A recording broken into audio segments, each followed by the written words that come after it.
Hello guys and welcome to a series on official physics. जैसे कि series में हम रिवाइज कर रहे हैं, क्रैश कोर्स कर रहे हैं फिजिक्स का और जेई नीट है बोर्ड एग्जाम्स के लिए। आज का हमारा टॉपिक है रोलिंग मोशन। लास्ट कुछ लेक्चर्स में हमने पढ़ा रोटेशनल मोशन क्या होता है, रोटेशनल मैकेनिक्स क्या होता है। आज उसी टॉपिक को आगे ले जाते हुए हम रोलिंग मोशन पढ़ेंगे। तो बिना कोई वक्त बर्बाद करते हुए देखते हैं पहले रोलिंग मोशन होता क्या है, दिखता कैसे है। जैसे कि हमने देखा लीनियर मोशन सीधा सीधा होता है, रोटेशन या सर्कुलर मोशन में ऐसे गोल मूव होता है कोई भी चीज़। रोटेशन मोशन में क्या होता है, पूरी जो रिजिड बॉडी है, आपकी जो रिजिड बॉडी है पूरी की पूरी ऐसे एक पर्टिकुलर वेलोसिटी ओमेगा से रोटेट होती है। इसी तरह रोलिंग मोशन होता क्या है, रोलिंग मोशन दिखता कैसा है। किसी भी मोशन को पढ़ने के पहले ये जानना बहुत ज़रूरी है कि वो मोशन दिखता कैसे है। आप कभी बाज़ार जाते हो, आपने कभी साइकिल चलाई हो, साइकिल नहीं भी चलाई है, मूवीज़ में कहीं भी ट्रेन देखी हो, कार देखी हो, ट्रक देखी हो, सब में कॉमन चीज़ क्या होता है, कॉमन चीज़ होती है कि सब में पहिया होता है और वो पहिया घूमता है। वो पहिया बेसिकली रोल करता है, ठीक है। जो पहिए का मोशन होता है, जो व्हील का मोशन होता है, वो रोलिंग मोशन होता है। वो मोशन कैसे होता है, आइए देखते हैं। मान लीजिए कोई व्हील है, वो यहाँ इस पोजीशन पे है, थोड़ी देर बाद वो आगे जाता है, यहाँ पर आता है, थोड़ी देर बाद आगे जाता है, यहाँ पर आता है। ऐसे चलते चलते वो आगे जाता है, यहाँ पर आ जाता है, आता जाता है, आगे चलता रहता है, ठीक है। सबकी साइज़ अलग अलग है लेकिन वो व्हील एक ही है, राइट। तो क्या होता है, जो व्हील का जो टॉप मोस्ट पॉइंट है, अगर मैं सिर्फ इस पॉइंट को एनालाइज करना चाहता हूँ तो पहले ये यहाँ पर है। अब क्या हो रहा है, ये व्हील ऐसे रोटेट हो रहा है और साथ में आगे भी जा रहा है, राइट। व्हील रोटेट भी हो रहा है और आगे भी जा रहा है, ऐसे ही घूमता है पहिया। तो ये जो पॉइंट है वो यहाँ पर आ जाएगा, थोड़ी देर बाद ये पॉइंट यहाँ पर आ जाएगा, थोड़ी देर बाद यहाँ पर आ जाएगा, थोड़ी देर बाद वापस से टॉप मोस्ट पॉइंट पर आ जाएगा। तो भाई ये जो पॉइंट है, देखो रोलिंग मोशन क्या होता है ये तो आप समझ गए। जो पहिया है वो आगे चलता भी है और घूमता भी है, ये रोलिंग मोशन हो गया, ठीक है। अब रोलिंग मोशन में जो पार्टिकल है वो कैसे बिहेव करता है हम वो देख रहे हैं, क्योंकि रोटेशन में तो हमने देखा था वो पार्टिकल जो है ऐसे ही घूमता रहता है अपनी एक्सिस पे, ठीक है। जैसे इस व्हील को देखो तो वो पार्टिकल ऐसे घूमता रहेगा, ये तो हो गया रोटेशन मोशन का एग्जाम्पल। लेकिन रोलिंग मोशन में क्या होता है, रोलिंग मोशन में पार्टिकल सिर्फ घूमता नहीं है, आगे भी जाता है। तो जो रोलिंग मोशन के केस में है वो पार्टिकल का जो ट्रेजेक्ट्री है वो कुछ ऐसी हो जाती है, अजीब सी, ठीक है, कुछ ऐसी रहती है। ये कौन सी ट्रेजेक्ट्री होती है ये तो हमने पढ़ी नहीं है, ठीक है। तो आज उसी से स्टार्ट करते हैं, बेसिक से। इस शेप को पहले बात बोलते हैं साइक्लॉइड, ठीक है। ये जो शेप इसमें ड्रॉन है, देखो पहले यहाँ था, फिर यहाँ था, फिर यहाँ था, फिर यहाँ था, फिर यहाँ था, इस शेप को बोलते हैं साइक्लॉइड। तो आप बोलोगे ठीक है भाई, साइक्लॉइड बोलते हैं, ये तो आपने नई चीज़ बताई है, बहुत अच्छी बात है। लेकिन सर अभी तक भैया हमने अभी तक जो भी पढ़ा है, रोटेशन में हमने देखा वो सर्कल में घूमता है, सर्कुलर मोशन में सर्कल में घूमता है। चलो आप पैरा भी बोलते तो भी हमें समझ, पैराबोला भी बोलते तो भी समझ में आता। प्रोजेक्टाइल मोशन का कुछ कॉन्सेप्ट लगाने की कोशिश करते हैं, ठीक है। और लीनियर मोशन हमने पढ़ा है, स्ट्रेट लाइन मोशन पढ़ा है। मोशन है ना प्लेन बोलते भाई, हम कंपोनेंट लेते ही है। साइक्लॉइड तो कुछ अजीब से मोशन है, इसको हम कैसे पढ़ेंगे, ये तो हमें नहीं आता है। कोई बात नहीं, अभी नहीं आता है, थोड़ी देर में आ जाएगा, हम इसको कैसे पढ़ेंगे। अभी के लिए इतना काफ़ी है कि ये साइक्लॉइड है, इसकी ट्रेजेक्ट्री है। अब रोलिंग मोशन में मैं थोड़ा और अंदर जाना चाहता हूँ। भाई आप ध्यान से देखो, ये जो टॉप मोस्ट पार्टिकल है जिसकी मैंने पाथ ड्रॉ करा है, इसने कितना डिस्टेंस कवर करा है, आप मेरे को ये बता सकते हो। नहीं, आप बिल्कुल नहीं बता सकते अभी। क्यों, क्योंकि भाई इसने जो डिस्टेंस करा है वो इस पार्टिकल की पाथ की लेंथ होगी, यही डिस्टेंस होता है।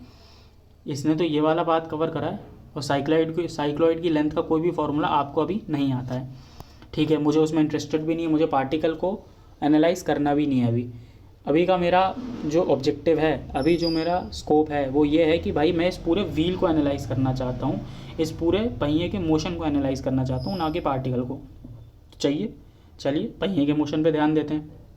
ये जो व्हील है, आप मेरे को ये बता सकते हो, ये पार्टिकल जब यहाँ से यहाँ आया है तो इसने कितना एंगल रोटेट करा है। पहले ये यहाँ था, फिर ये थोड़ा घूमा 90 डिग्री, यहाँ पर आया, फिर यहाँ पर आया, फिर यहाँ पर आया, फिर यहाँ पर आया। तो इसने क्या 360 डिग्री रोटेशन करा है। हाँ, इसने क्या 2 पाई रोटेशन करा है। 360 को मैं 2 पाई भी लिख सकता हूँ। क्या इसने 2 पाई रोटेशन करा है, ठीक बात है, ये बात तो क्लियर है। चलो एक चीज़ क्लियर हो गई, इसने 2 पाई रोटेशन करा है। अब आप मेरे को ये बताओ, जब इसने 360 डिग्री रोटेट हुआ है तो इसने डिस्टेंस कितना कवर करा होगा। पार्टिकल ने नहीं, अब पूरे व्हील की बात कर रहा हूँ, मतलब ये डिस्टेंस कितना होगा। यहाँ पर 2 पाई r लिखा है, कैसे आया है मुझे नहीं मालूम। आप अपने दिमाग से सोचो ये डिस्टेंस कितना होगा। जब इसने 2 पाई रोटेट करा है तो ये डिस्टेंस कितना होगा। क्या ये 2 पाई r होगा, इसके पेरीमीटर के बराबर होगा। और सर्कल का पेरीमीटर क्या होता है, 2 पाई r, ठीक है। इसके पेरीमीटर के बराबर ही होगा भाई। जब ये यहाँ से यहाँ आया है मतलब इसने 2 पाई r रोटेट करा है, तो मतलब ये जो डिस्टेंस है ये भी 2 पाई r होगा, राइट। आइडियल रोलिंग मोशन के केस में आइडियल क्या हो गया, भाई आप कहीं बाहर जाते हो, आप देखते हो बारिश में कई बार क्या आपकी गाड़ी स्किड हो जाती है या स्लिप हो जाती है, उस केस में क्या होता है, वो आइडियल नहीं होता है। अभी जो स्मूथली गाड़ी चल रही रहती है वो आइडियल मोशन बोल रहा हूँ मैं, वो that is case of ideal rolling motion. तो अभी हम आइडियल की बात करेंगे, दूसरे केसेस बाद में मिलेंगे। तो नॉर्मल स्मूथ के केस में क्या ये 2πr होगा? हाँ ठीक है, अब आ गया समझ में? नहीं आया है तो आप ऐसा करो, घर पे आप कोई ना, आपके घर पे कोई ना कोई राउंड ऑब्जेक्ट होगा, ठीक है, तो आप वो राउंड ऑब्जेक्ट लो, ठीक है, और साथ में एक धागा ले लो, धागा भी सबके घरों पे होता ही है। और उस धागे को, सॉरी, ठीक है, उस धागे का आप क्या करो, यहाँ से एक पॉइंट लो, टॉप मोस्ट पॉइंट लो, और ऐसा रोटेट, धागे को ऐसे लपेट दो, ठीक है, इस पॉइंट पे, यहाँ से पकड़ो उसको, और क्या करो, टॉप मोस्ट पॉइंट को किसी तरह से मार्क कर दो, किसी मार्कर से किसी से मार्क कर दो, और फिर इसको लेट इट रोल, धागे को एक एंड से पकड़ लो आप अपने हाथ में, ठीक है, और इसको इससे अटैच करो और इसको रोल होने दो। तो जब ये रोल हो जाएगा तो आप देखोगे कि जितना धागा अनवाइंड हुआ है, मतलब जितना ये जो धागा है, जितना ये खुला है एक रोटेशन में, एक ही रोटेशन लायक रखना, ठीक है, कितना धागा खुलेगा भाई? 2πr खुलेगा, क्योंकि 2πr ही लपेटा है आपने। तो ये 2πr जब खुल गया है ना, तो ये टॉप मोस्ट पॉइंट वापस से सबसे ऊपर आ गया है। मतलब जब इसने 360, इस पॉइंट ने 360 डिग्री रोटेशन कंप्लीट कर लिया होगा, तो ये जो धागा खुला होगा और उसकी लेंथ नापोगे तो वो 2πr के बराबर आएगी। तो अगर आपको पहले वाले एग्जाम्पल से समझ में नहीं आया था वो कैसे 2πr आ रहा है, तो आप ये धागा लपेट के समझने की कोशिश करो, तब आपको समझ में आ जाएगा कि वो 2πr कैसे आ रहा है, ठीक है। ये तो प्रैक्टिकल चीज़ हो गई। अब जो दिख रहा है उस पर तो विश्वास करोगे ही ना। कैसे लपेटोगे धागा? ये व्हील ले लो, एक धागा लपेट दो, ठीक है, धागा कितना लपेट आएगा? 2πr, इसका पेरीमीटर बराबर, और फिर उसको एक साइड धागे को व्हील से चिपका दो या किसी भी गोल ऑब्जेक्ट से, दूसरा अपने हाथ में रखो और लेट इट रोल। जब वो रोल होगा तो जितना धागा खुलेगा वो 2πr के बराबर खुलेगा, ठीक है। तो ऐसे आप बता सकते हो कि ये डिस्टेंस 2πr होगा। देखो आप बोलोगे सर ये बहुत ईजी चीज़ थी, हो सकता है कुछ लोगों को समझ में आया हो, कुछ लोगों को थोड़ी देर से समझ में आया हो, लेकिन ये बहुत ईजी चीज़ थी, इस पर इतना टाइम क्यों दिया? क्योंकि अगर आपको ये समझ में आ गया है तो आपको पूरा रोलिंग मोशन समझ में आ गया है। ये पॉइंट समझना बहुत ज़रूरी था कि ये 2πr कैसे आया है, ठीक है।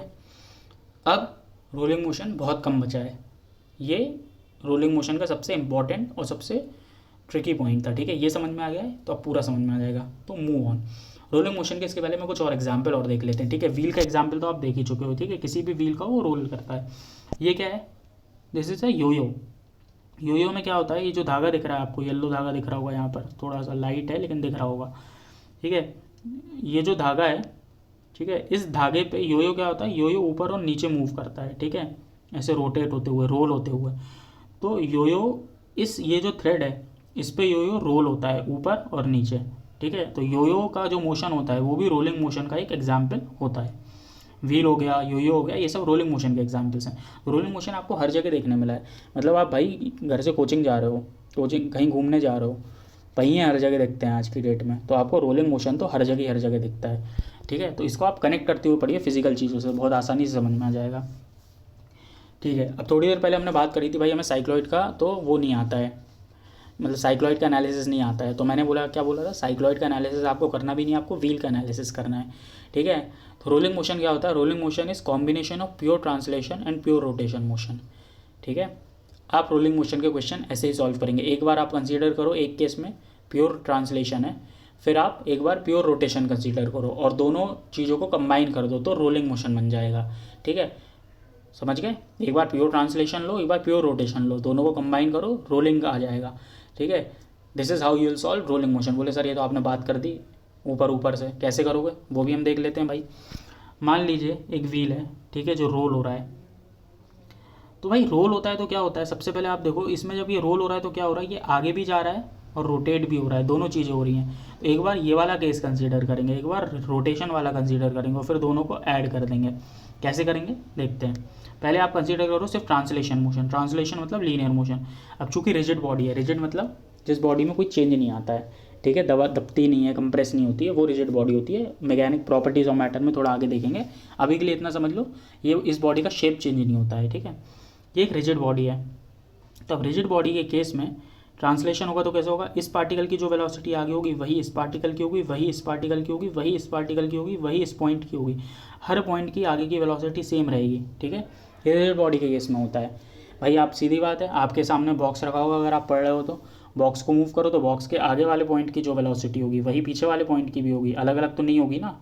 तो वही बताने की कोशिश कर रहा हूँ मैं कि हर पॉइंट की लीनियर वेलोसिटी सेम रहेगी। तो एक बार आप क्या कंसीडर कर रहे हो, ट्रांसलेशन।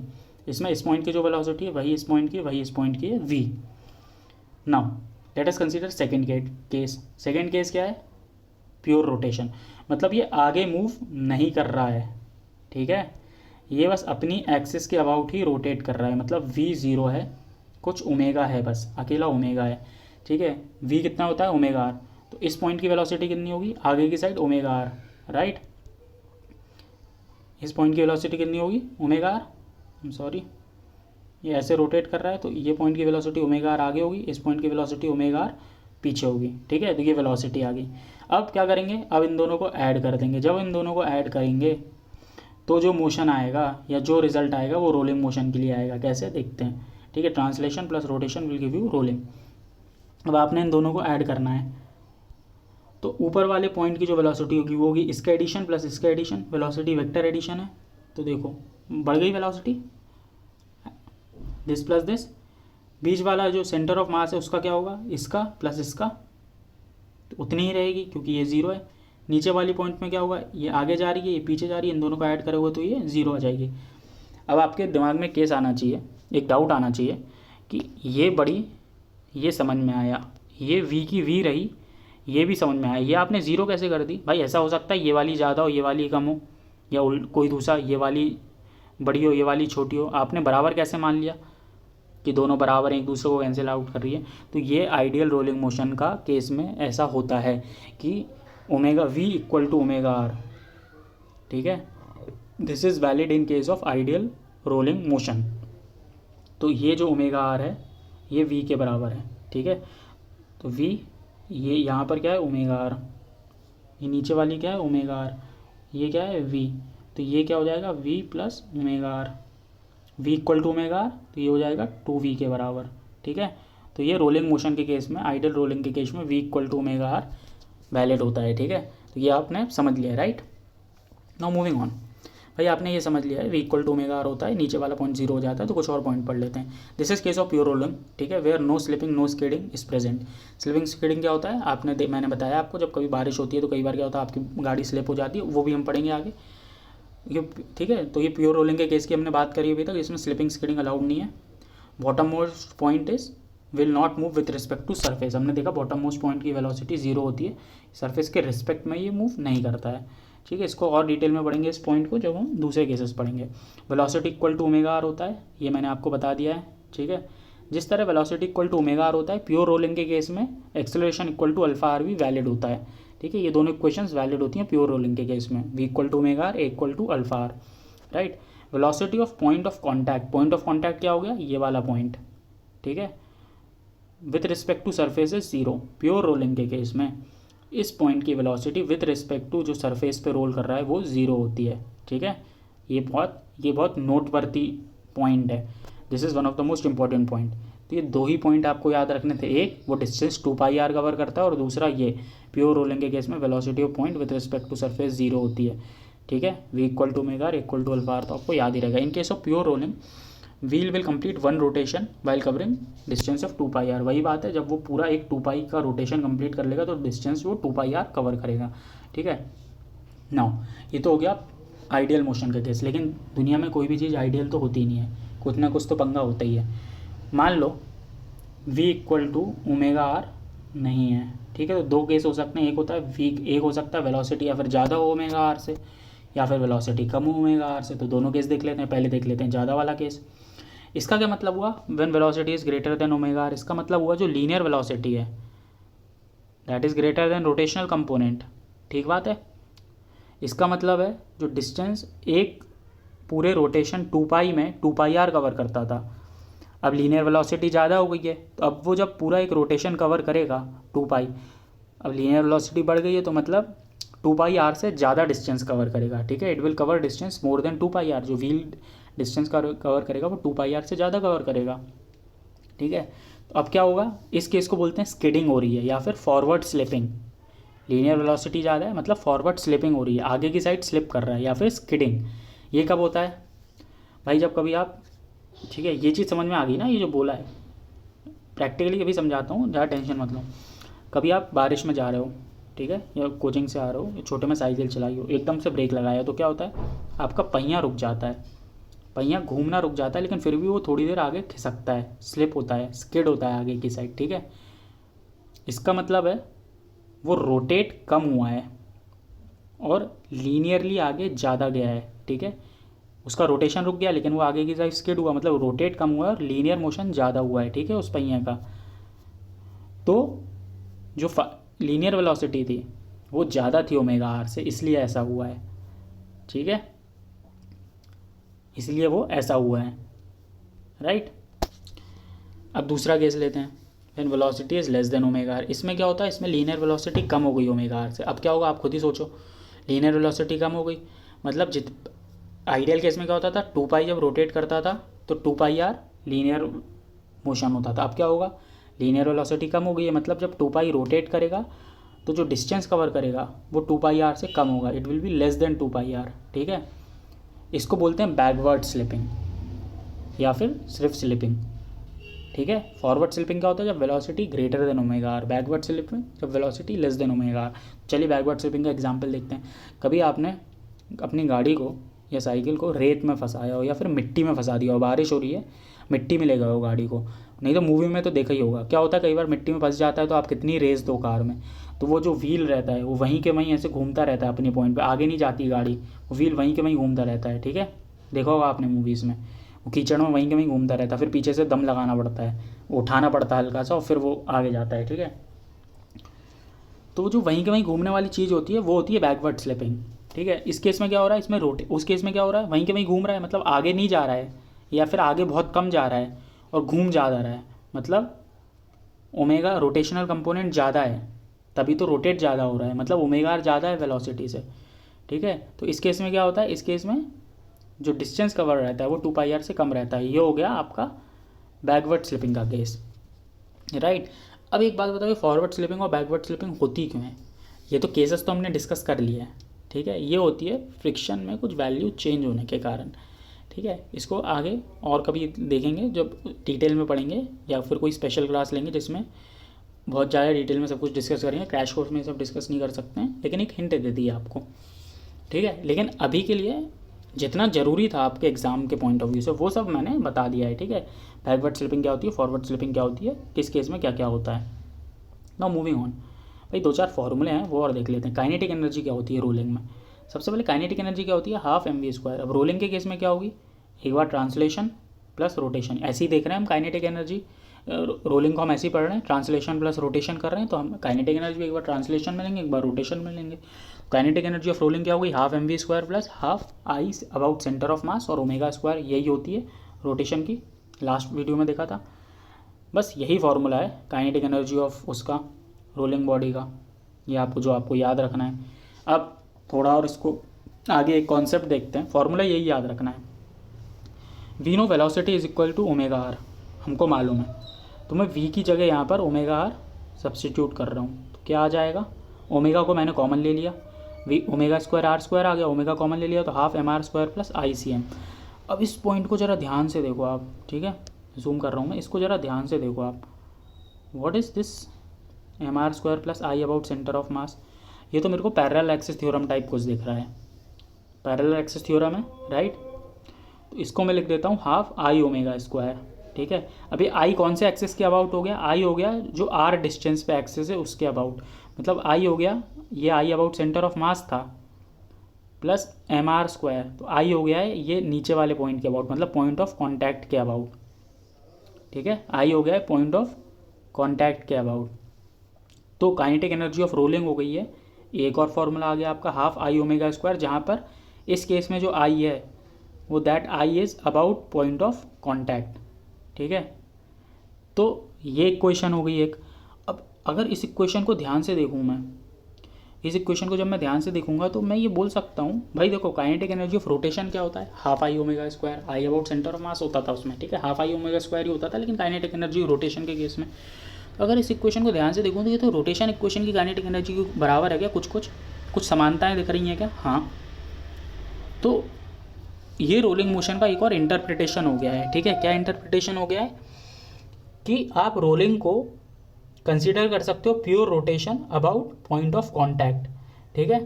पॉइंट ऑफ कांटेक्ट के अबाउट, इसको मूव कर देते हैं, पॉइंट ऑफ कांटेक्ट के अबाउट, इस पॉइंट के अबाउट अगर कोई बॉडी रोल हो रही है तो आप ऐसा मान सकते हो इस पॉइंट के अबाउट प्योर रोटेशन में वो बॉडी, ठीक है। इस पॉइंट के अबाउट ये व्हील ऐसा रोटेट हो रहा होगा, ठीक है। ऐसा आप मान सकते हो इस एक्सप्रेशन के बेसिस पे, और उससे भी आंसर सही सेम आएगा। इस पॉइंट के अबाउट अगर मैं बोल रहा हूँ प्योर रोटेशन में होगा तो वो कैसा रोटेशन में होगा इस पॉइंट के अबाउट, इसको थोड़ा मूव करके मैं ड्रॉ करने की कोशिश करता हूँ, ठीक है। ये थोड़ा सा गलत हो गया है लेकिन आप समझने की कोशिश करिएगा, ठीक है।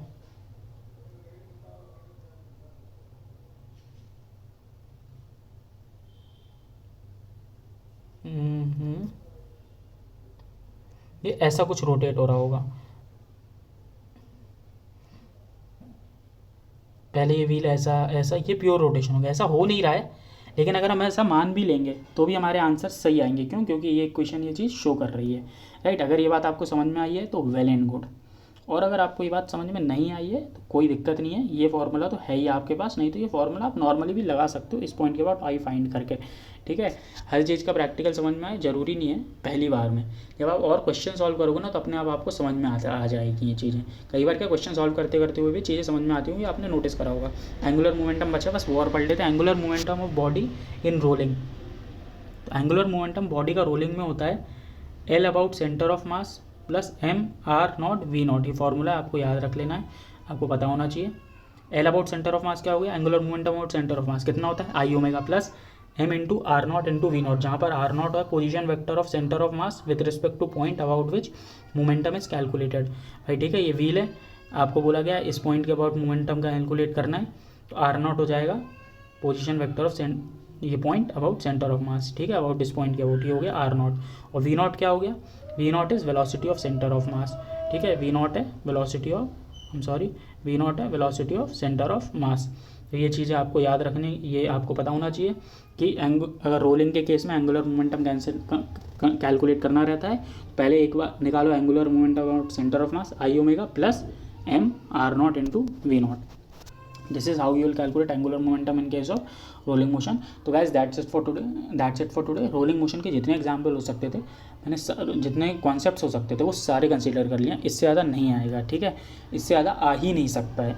एक चीज़ है जिस पे थोड़ा कम ध्यान दिया है, जिस पे आपको क्वेश्चंस में ज़्यादा ध्यान देना है, वो मैं आपको अभी बता देता हूँ, लेकिन क्वेश्चन अभी मैं उसका सॉल्व करके नहीं बता पाऊँगा, ठीक है। क्या पॉइंट है, velocity of point of contact with respect to surface is zero. ध्यान से रखिए, पॉइंट ऑफ कॉन्टैक्ट की velocity with respect to surface zero होती है। मान लीजिए कोई टेबल है, ठीक है, इस पर इस पर एक व्हील रोल हो रहा है, इसको मत लो आप, ठीक है, इन दोनों को मतलब इस पर एक व्हील रोल हो रहा है, ठीक है। ये जो टेबल है ये इधर मूव कर रही है, ठीक है, इस टेबल का भी कुछ मूवमेंट हो रहा है, और ये जो व्हील है ये भी इधर मूव कर रहा है, ठीक है, ये कहीं भी मूव कर रहा है, इस व्हील का भी कुछ मूवमेंट हो रहा है। और अगर आपको गिवन है कि ये व्हील प्योर रोलिंग में है, this is case of pure rolling, ठीक है, अगर आपको गिवन है कि this is case of pure rolling, इसका भी कुछ मोशन हो रहा है, ठीक है, और आपको गिवन है this is case of pure rolling, मतलब ये जो पॉइंट ऑफ कॉन्टैक्ट की वेलोसिटी, तो v equal to omega are valid नहीं होगा, ठीक है।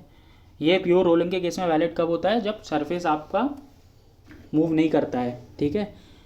असली में इक्वेशन क्या है, velocity of point of contact with respect to surface is zero, मतलब इस पॉइंट की जो वेलोसिटी होगी with respect to surface zero होगी, मतलब velocity of point minus velocity of surface zero होता है, ठीक है। Velocity of point minus velocity of surface zero होता है। मैं यहाँ लिखते जा रहा हूँ, आप ध्यान से देखते जाओ, velocity of point minus velocity of surface zero होता है। तो नॉर्मल केसेस में क्या होता था, मैं, ठीक है, अब आपने वो देख लिया है, velocity of point minus velocity of surface zero होता है, velocity of point with respect to surface zero होता है। नॉर्मल केसेस में क्या होता है, सरफेस आपका मूव ही नहीं करता है तो वेलोसिटी ऑफ पॉइंट ज़ीरो हो जाती है। वेलोसिटी ऑफ पॉइंट क्या रहती है, v माइनस ओमेगा आर, आप देख चुके वो कि v से आगे जाता है, ओमेगा आर से पीछे जाता है, वो हमने जो पहले वाले एग्जाम्पल में देखा था, राइट। मैं एक बार वो फिगर भी आपको शो कर देता हूँ। इस एग्जाम्पल में देखा था v से आगे जाता है, ओमेगा आर से पीछे जाता है, राइट, v से आगे ओमेगा आर से पीछे, तो ये ज़ीरो हो जाता है। तो v minus omega r zero होता है, तो v equal to omega r वहाँ से आता है प्योर रोलिंग के केस में। लेकिन अगर सरफेस भी मूव कर रहा है तो वेलोसिटी ऑफ पॉइंट क्या होगी, वेलोसिटी माइनस ओमेगा आर। ये तो वेलोसिटी ऑफ पॉइंट हो गई, इसकी यही रहेगी वेलोसिटी, v आगे ओमेगा आर पीछे, v minus omega r minus velocity of surface is equal to zero. ठीक है, तो ये इक्वेशन हो जाएगी उस केस में जिस केस में सरफेस मूव कर रहा होगा। अगर सरफेस मूव नहीं कर रहा है तो वेलोसिटी ऑफ सरफेस ज़ीरो हो जाती है और v equal to omega r वहाँ से हमने स्टैब्लिश वैसे कर लेते हैं। ठीक है, वैसे भी स्टैब्लिश कर सकते हैं। मैंने आपको ये भी बता दिया है कि सरफेस मूव होता है तो कैसे होता है, उस पर आपको थोड़ा प्रैक्टिस करोगे तो और अच्छे से आ जाएगा। Thank you guys, that's it for today. Rolling motion बहुत इजी, बहुत प्रैक्टिकल टॉपिक है, लेकिन प्रैक्टिस जरूरी है क्योंकि कुछ ये पॉइंट्स ऐसे हैं जिसमें आप अगर प्रैक्टिस नहीं करोगे तो दिमाग से उतर जाएगा, गलतियाँ कर दोगे। ठीक है, और प्रैक्टिस से क्या होता है, एरर्स एलिमिनेट होती हैं, गलतियाँ कम होती हैं, हम देख ही चुके हैं। Thank you guys, that's it for today, that's it for even in fact मैं ये बोलना चाहूँगा कि मैकेनिक्स आपका कंप्लीट हो गया है। ठीक है, all that is left is आपकी तरफ से एफर्ट, आपका प्रैक्टिस। मैंने जितना रिविजन करा सकता था, ठीक है, जितने इस टाइम में सारे कॉन्सेप्ट्स को कवर करते हुए, थरली कवर करते हुए, इनफैक्ट हमने कहीं भी कोई भी कॉन्सेप्ट छोड़ा नहीं है, हर कॉन्सेप्ट को थरली कवर करा बहुत ज़्यादा। ठीक है, ये भी साथ में बताता गया हूँ कि क्वेश्चंस में कैसे लगाना है, क्वेश्चंस नहीं बताएं लेकिन क्वेश्चंस में लगाना कैसे, ये सारी चीज़ें बताते गए। क्वेश्चंस अगर सॉल्व करना है तो हो सकता है आगे और मैं सीरीज़ एक आध चालू करूँ कि फिजिक्स थ्रू क्वेश्चंस करके, ऐसा कुछ कि आपको क्वेश्चंस भी बताते जाऊँ। तो thank you guys, that's it for today. But